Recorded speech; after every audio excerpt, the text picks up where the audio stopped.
আসসালামু আলাইকুম। আজকে আরেকটি নতুন জব সলিউশনের ভিডিও নিয়ে হাজির হয়েছি। তো আজকে যে প্রশ্নটি নিয়ে এসেছি সেটি হচ্ছে বাংলাদেশ পল্লী বিদ্যুৎ বোর্ডে এসেছে, পদের নাম হচ্ছে মিটার রিডার। তো আমি এখন এই প্রশ্নগুলো আপনাদেরকে পড়ে শোনাবো। আমি এমনভাবে পড়বো যাতে করে আপনারা যদি ভিডিওটি ভালো করে শুনেন তাহলে আমার সাথে সাথে আপনারা মেমোরাইজ করে ফেলতে পারবেন। আপনারা কিন্তু আমার ভিডিওগুলো যখন আপনারা রেস্ট নিতে যাবেন কিংবা কোনো কাজে ব্যস্ত থাকবেন, যদি আমার ভিডিওটি চালু করে দেন তাহলে আমার থেকে শুনে শুনেই আপনারা মেমোরাইজ করে ফেলতে পারবেন। কেননা আমি এমনভাবেই পড়বো যাতে করে আপনারা বিষয়টা ভালো করে বুঝতে পারেন এবং আপনাদের মনে থাকে। ঠিক আছে, তো চলুন আপনারা শুরু করি আজকের ভিডিওটি। পদ্মা সেতুতে পরীক্ষামূলক ইপিসি কার্যক্রম চালু হয় 2023 সালের 5 জুলাই। পদ্মা সেতুতে পরীক্ষামূলক ইপিসি কার্যক্রম চালু হয় 2023 সালের 5 জুলাই। পদ্মা সেতুতে পরীক্ষামূলক ইপিসি কার্যক্রম চালু হয় 2023 সালের 5 জুলাই। আগারগাঁও থেকে মতিঝিল পর্যন্ত পরীক্ষামূলক মেট্রো রেল চলাচল করে 2023 সালের 7 জুলাই। আগারগাঁও থেকে মতিঝিল পর্যন্ত পরীক্ষামূলক মেট্রো রেল চলাচল শুরু করে 2023 সালের 7 জুলাই।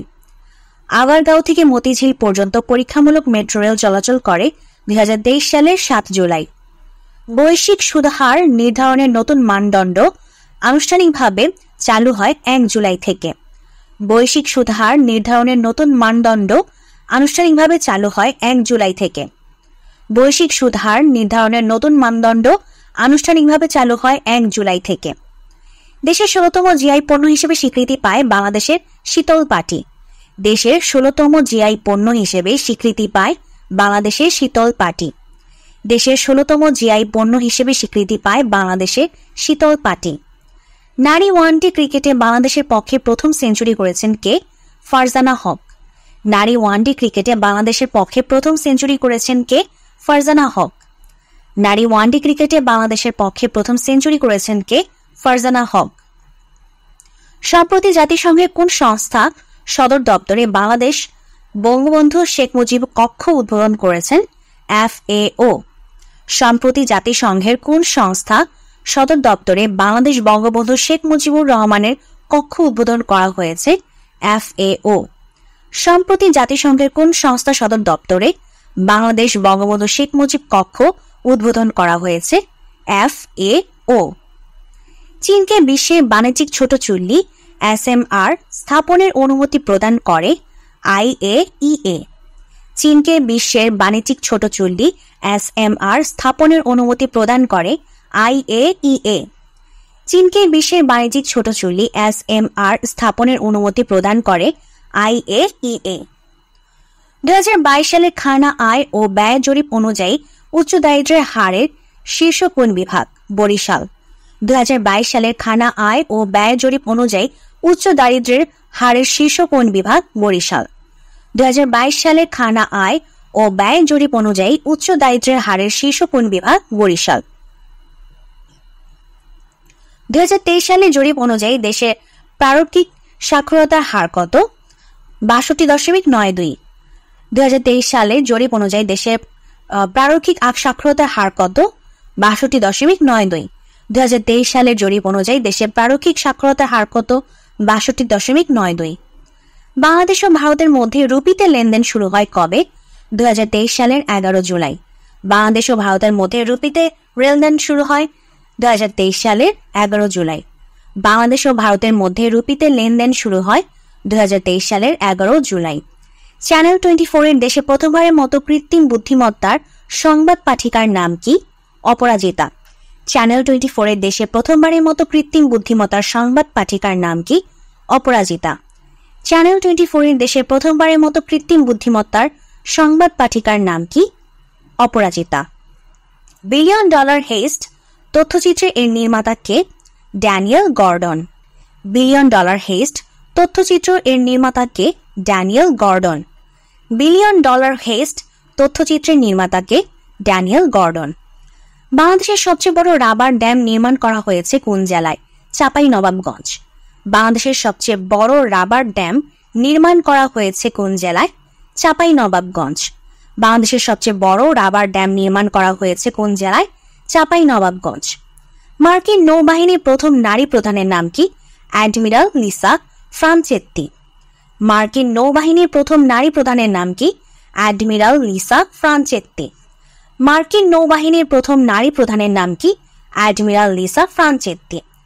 গণপ্রজাতন্ত্রী বাংলাদেশ সংবিধান কত নং অনুচ্ছেদে গ্রামাঞ্চলে বৈদ্যুতিকরণের কথা বলা হয়েছে? 16। গণপ্রজাতন্ত্রী বাংলাদেশ সংবিধান কত নং অনুচ্ছেদে গ্রামাঞ্চলে বৈদ্যুতিকরণের কথা বলা হয়েছে? 16। গণপ্রজাতন্ত্রী বাংলাদেশ সংবিধানের কত নং অনুচ্ছেদে গ্রামাঞ্চলে বৈদ্যুতিকরণের কথা বলা হয়েছে? 16। ডেস্কটপের জন্য চীনের উন্মুক্ত অপারেটিং সিস্টেমের নাম কি? ওপেন কাইলেন। ডেস্কটপের জন্য চীনের উন্মুক্ত অপারেটিং সিস্টেমের নাম কি? ওপেন কাইলিন। ডেস্কটপের জন্য চীনের উন্মুক্ত অপারেটিং সিস্টেমের নাম কি? ওপেন কাইলিন। ইপিআই কর্মসূচির মাধ্যমে প্রতিরোধযোগ্য রোগের সংখ্যা কয়টি? 10টি। ইপিআই কর্মসূচির মাধ্যমে প্রতিরোধযোগ্য রোগের সংখ্যা কয়টি? 10টি। ইপিআই কর্মসূচির মাধ্যমে প্রতিরোধযোগ্য রোগের সংখ্যা কয়টি? 10টি। টাইগ্রিস নদীর অপর নাম কি? দজলা। টাইগ্রিস নদীর অপর নাম কি? দজলা। টাইগ্রিস নদীর অপর নাম কি? দজলা। বাংলা সাহিত্যে কোন শতকে গদ্যের সূচনা হয়? 19। বাংলা সাহিত্যে কোন শতকে গদ্যের সূচনা হয়? 19। বাংলা সাহিত্যে কোন শতকে গদ্যের সূচনা হয়? 19। বাংলাদেশের প্রথম জাতীয় সংসদ অনুষ্ঠিত হয় কখন? 7 মার্চ 1973 সালে। বাংলাদেশের প্রথম জাতীয় সংসদ নির্বাচন অনুষ্ঠিত হয় কখন? 7 মার্চ 1973 সালে। বাংলাদেশের প্রথম জাতীয় সংসদ নির্বাচন অনুষ্ঠিত হয় কখন? 7 মার্চ 1973 সালে। ভারতের সেভেন সিস্টার্স অন্তর্ভুক্ত নয় হিমাচল। ভারতের সেভেন সিস্টার্স অন্তর্ভুক্ত নয় হিমাচল। ভারতের সেভেন সিস্টার্সের অন্তর্ভুক্ত নয় হিমাচল। বাঙালি রচিত বাংলা অক্ষরে মুদ্রিত প্রথম গ্রন্থ কোনটি? রাজা প্রতাপাদিত্য চরিত্র। বাঙালি রচিত বাংলা অক্ষরে মুদ্রিত প্রথম গ্রন্থ কোনটি? রাজা প্রতাপাদিত্য চরিত্র। বাঙালি রচিত বাংলা অক্ষরে মুদ্রিত প্রথম গ্রন্থ কোনটি? রাজা প্রতাপাদিত্য চরিত্র। আমি আপনাদেরকে যেভাবে পড়িয়ে শোনাচ্ছি এতে করে আপনারা সুবিধা পাচ্ছেন কিনা আমাকে কমেন্ট সেকশনে জানাবেন। আমি যেটা চিন্তা করে আপনাদের জন্য এই ভিডিওগুলো বানাচ্ছি, আমি যখন জবের প্রিপারেশন নিচ্ছিলাম তখন আমি এই অভাবটা বোধ করেছিলাম, তো সেই অভাব বোধ থেকেই আমার এই চ্যানেলটা খোলা এবং আপনাদের জন্য এভাবে ভিডিওগুলো তৈরি করা। আমি নিজেও পড়ার সময় এভাবে পড়ছি এবং আপনাদেরকেও দেখাচ্ছি যাতে আপনারাও আমার সাথে সাথে উপকৃত হন। আরেকটা প্রশ্ন আপনারা জিজ্ঞাসা করতে পারেন হয়তো যে এখানে তো ম্যাথ প্রশ্ন থাকে কিন্তু আমি ম্যাথ দেখাচ্ছি না। তো আমি আপাতত আপনাদেরকে জব সলিউশন কিংবা বিসিএস প্রাইমারি যে বাংলা, তারপর সাধারণ বিজ্ঞান, ইংলিশ এই যে প্রশ্নগুলো আসে বা কম্পিউটার সংক্রান্ত যে প্রশ্নগুলো আসে সেগুলো আগে শেষ করাচ্ছি বা সেগুলো আপনাদেরকে এমনভাবে পড়িয়ে দিচ্ছি যাতে আপনারা আমার সাথে সাথে মেমোরাইজ করতে পারেন। পরবর্তীতে আমি ম্যাথ নামক আরেকটি প্লেলিস্ট খুলবো, সেই প্লেলিস্টে শুধুমাত্র ম্যাথ থাকবে। তো আমি আপনাদের কাছ থেকে এক্সপেক্ট করবো আপনারা আমার চ্যানেলটিকে সাবস্ক্রাইব করে দিবেন এবং আপনাদের পরিচিত যারা আছে জবের প্রিপারেশন নিচ্ছে তাদেরকেও আমার চ্যানেলটিকে সাজেস্ট করবেন। তাহলে আমি আপনাদের সাথে এভাবে ডে বাই ডে যা শেয়ার করব আপনারাও ধীরে ধীরে আমার সাথে সাথে উপকৃত হতে পারবেন। ঐতিহাসিক 7 মার্চের ভাষণে অ্যাসেম্বলিতে বসবার জন্য বঙ্গবন্ধু কয়টি শর্ত দিয়েছিলেন? 4টি। ঐতিহাসিক 7 মার্চের ভাষণে অ্যাসেম্বলিতে বসবার জন্য বঙ্গবন্ধু কয়টি শর্ত দিয়েছিলেন? 4টি। ঐতিহাসিক 7 মার্চের ভাষণে অ্যাসেম্বলিতে বসবার জন্য বঙ্গবন্ধু কয়টি শর্ত দিয়েছিলেন? 4টি। বিশ্ব মানব উন্নয়ন সূচক HDI প্রকাশ করে কোন সংস্থা? UNDP। বিশ্ব মানব উন্নয়ন সূচক HDI প্রকাশ করে কোন সংস্থা? UNDP। বিশ্ব মানব উন্নয়ন সূচক HDI প্রকাশ করে কোন সংস্থা? UNDP। বাংলা বর্ণমালার ফলা কয়টি? 6টি। বাংলা বর্ণমালার ফলা কয়টি? 6টি। বাংলা বর্ণমালার ফলা কয়টি? 6টি। বিদ্যুৎ আবিষ্কারের সাথে কোন শিল্প বিপ্লবের সম্পর্ক রয়েছে? দ্বিতীয় শিল্প বিপ্লব। বিদ্যুৎ আবিষ্কারের সাথে কোন শিল্প বিপ্লবের সম্পর্ক রয়েছে? দ্বিতীয় শিল্প বিপ্লব। বিদ্যুৎ আবিষ্কারের সাথে কোন শিল্প বিপ্লবের সম্পর্ক রয়েছে? দ্বিতীয় শিল্প বিপ্লব। ঢাকা শহরে প্রথম বিদ্যুৎ ব্যবহৃত হয় কত সালে? 1901 সালে। ঢাকা শহরে প্রথম বিদ্যুৎ ব্যবহৃত হয় কত সালে? 1901 সালে। ঢাকা শহরে প্রথম বিদ্যুৎ ব্যবহৃত হয় কত সালে? 1901 সালে। বাসাবাড়িতে সরবরাহকৃত বিদ্যুতের ফ্রিকোয়েন্সি কত? 50 হার্জ। বাসাবাড়িতে সরবরাহকৃত বিদ্যুতের ফ্রিকোয়েন্সি কত? 50 হার্জ। বাসাবাড়িতে সরবরাহকৃত বিদ্যুতের ফ্রিকোয়েন্সি কত? 50 হার্জ। এসডিজি 17টি লক্ষ্যের মধ্যে সাশ্রয়ী ও দূষণমুক্ত জ্বালানি কততম লক্ষ্য? 7। এসডিজি 17টি লক্ষ্যের মধ্যে সাশ্রয়ী ও দূষণমুক্ত জ্বালানি কততম লক্ষ্য? 7। এসডিজি 17টি লক্ষ্যের মধ্যে সাশ্রয়ী ও দূষণমুক্ত জ্বালানি কততম লক্ষ্য? 7। সাবমেরিন ক্যাবলের মাধ্যমে প্রথম কোন উপজেলা বিদ্যুৎ সংযোগ দেয়া হয়? সন্দ্বীপ। সাবমেরিন ক্যাবলের মাধ্যমে প্রথম কোন উপজেলায় বিদ্যুৎ সংযোগ দেয়া হয়? সন্দ্বীপ। সাবমেরিন ক্যাবলের মাধ্যমে প্রথম কোন উপজেলায় বিদ্যুৎ সংযোগ দেয়া হয়? সন্দ্বীপ। সংবিধানের কত অনুচ্ছেদে অনুসারে সংবিধান সংশোধন করা হয়? 142। সংবিধানের কত নং অনুচ্ছেদ অনুসারে সংবিধান সংশোধন করা হয়? 142। সংবিধানের কত নং অনুচ্ছেদ অনুসারে সংবিধান সংশোধন করা হয়? 142। বই পড়া প্রবন্ধটি কার? প্রমোদ চৌধুরী। বই পড়া প্রবন্ধটি প্রমোদ চৌধুরীর। বই পড়া প্রবন্ধটি প্রমোদ চৌধুরী। বাংলাদেশের মুক্তিযুদ্ধের সময় জাতিসংঘে ভারতের স্থায়ী প্রতিনিধি ছিলেন সমর সেন।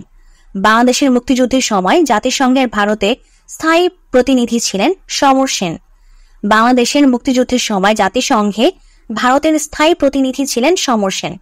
বাংলাদেশের বাসাবাড়িতে বিদ্যুতের সাপ্লাই ভোল্টেজ কোনটি? 220 ভোল্ট। বাংলাদেশের বাসাবাড়িতে বিদ্যুতের সাপ্লাই ভোল্টেজ কোনটি? 220 ভোল্ট। বাংলাদেশের বাসাবাড়িতে বিদ্যুতের সাপ্লাই ভোল্টেজ কোনটি? 220 ভোল্ট। এইচটিটিপি প্রথম ব্যবহৃত হয় কখন? 1989 সালে। এইচটিটিপি প্রথম ব্যবহৃত হয় কখন? 1989 সালে। এইচটিটিপি প্রথম ব্যবহৃত হয় 1989 সালে। যে বইগুলো অনলাইনে পড়া আছে সেগুলো কোন ফরম্যাটে থাকে? HTML। যে বইগুলো অনলাইনে পড়া আছে সেগুলো কোন ফরম্যাটে থাকে? HTML। যে বইগুলো অনলাইনে পড়া আছে সেগুলো কোন ফরম্যাটে থাকে? HTML। গ্রিক শব্দ কোনটি? দাম। গ্রিক শব্দ কোনটি? দাম। দাম হচ্ছে একটি গ্রিক শব্দ। বঙ্গবন্ধু শেখ মুজিবুর রহমানের ঐতিহাসিক 7 মার্চের ভাষণ সংবিধানের কোন তফসিলে অন্তর্ভুক্ত? পঞ্চম। বঙ্গবন্ধু শেখ মুজিবুর রহমানের ঐতিহাসিক 7 মার্চের ভাষণ সংবিধানের কোন তফসিলে অন্তর্ভুক্ত? পঞ্চম। বঙ্গবন্ধু শেখ মুজিবুর রহমানের ঐতিহাসিক 7 মার্চের ভাষণ সংবিধানের কোন তফসিলে অন্তর্ভুক্ত? পঞ্চম। কোনটি কম্পিউটার ভাইরাস? CIH। কোনটি কম্পিউটার ভাইরাস? CIH। কোনটি কম্পিউটারের ভাইরাস? CIH। কম্পিউটারের IQ কত? 0। কম্পিউটারের IQ কত? 0। কম্পিউটারের IQ কত? 0। শুদ্ধ বানান হচ্ছে ইন্দ্রজালিক। ইন্দ্রজালিক বানানে হচ্ছে রস্বইকার ব্যবহার হয় ইন্দ্রজালিক। বাংলা ভাষায় ব্যবহৃত তৎসম উপসর্গের সংখ্যা হচ্ছে 20টি। বাংলা ভাষায় ব্যবহৃত তৎসম উপসর্গের সংখ্যা 20টি। বাংলা ভাষায় ব্যবহৃত তৎসম উপসর্গের সংখ্যা 20টি। উৎপত্তি অনুসারে বাংলা ভাষার শব্দসমূহ 5 ভাগে বিভক্ত। উৎপত্তি অনুসারে বাংলা ভাষার শব্দসমূহ 5 ভাগে বিভক্ত। উৎপত্তি অনুসারে বাংলা ভাষার শব্দসমূহ 5 ভাগে বিভক্ত। Do you enjoy teaching? এখানে টিচিংটা হচ্ছে একটি gerund. Do you enjoy teaching? এখানে টিচিং শব্দটি হচ্ছে একটি জিরান্ড। A doctor who treats kidney patient is known as urologist. A doctor who treats kidney patient is known as urologist. A doctor who treats kidney patient is known as urologist. Correct sentence হবে Robbie is taller than I. Correct sentence টা হবে হচ্ছে Robbie is taller than I. Than ওয়ার্ডটির পরে আসলে আমার যে মানে প্রোনাউনটি থাকবে সেটি হচ্ছে গিয়ে পার্সোনাল প্রোনাউন ইউজ হয়, কোনো পসেসিভ প্রোনাউন থাকে না। Where is the setting of the play Hamlet? তা হচ্ছে Denmark. Where is the setting of the play Hamlet? Denmark. Where is the setting of the play Hamlet? Denmark. The day of my sister's marriage is drawing near. এখানে near হচ্ছে গিয়ে adverb. The day of my sister's marriage is drawing near. এখানে নিয়ারটা হচ্ছে একটি adverb. The day of my sister's marriage is drawing near. এখানে নিয়ারটা হচ্ছে একটি adverb. The word meaning of bounty is close to the word generosity. The word meaning of bounty is close to the word generosity. অর্থাৎ bounty শব্দের যে অর্থ সেই শব্দের অর্থটি ক্লোজ হচ্ছে গিয়ে জেনারোসিটি শব্দের অর্থের সাথে ক্লোজ, মানে তারা একই রকম অর্থ প্রদান করে থাকে। Just now he has had his dinner, but he says he will see you soon. Just now he has had his dinner, but he says he will see you soon. Just now যেহেতু use হয়েছে তাই just now এর পরে আমরা জানি যে আমাদের perfect tense ব্যবহৃত হয়, তাই he has had এটা হচ্ছে একটি perfect tense. So just now এর পরে এজন্য he has had his dinner হয়েছে। Correct spelling antithesis, anti ANTI anti, thesis THESIS, এভাবে মনে রাখবেন। কারেক্ট স্পেলিং হচ্ছে গিয়ে antithesis, ANTI anti, thesis THESIS, thesis, antithesis. People শব্দের অ্যাডজেক্টিভ ফর্ম কি হবে? পপুলাস। পিপল শব্দের অ্যাডজেক্টিভ ফর্ম হবে পপুলাস। পিপল শব্দের অ্যাডজেক্টিভ ফর্ম হবে populous. Deceitful means full of tricks. Deceitful means full of tricks. Deceitful means full of tricks. You should not blush with shame at your own mistake. You should not blush with shame at your own mistake. You should not blush with shame at your own mistake. তো আজকের job সলিউশনের ভিডিওটা এখানেই শেষ হচ্ছে। যদি আপনাদের ভিডিওটা ভালো লাগে অবশ্যই ভিডিওটাতে একটি লাইক দিবেন, আপনাদের বন্ধুদের সাথে শেয়ার করবেন এবং কমেন্ট করে আমাকে জানাবেন যে আপনাদের কেমন লেগেছে। সো আজকে ভিডিওটা আমি এখানেই শেষ করছি।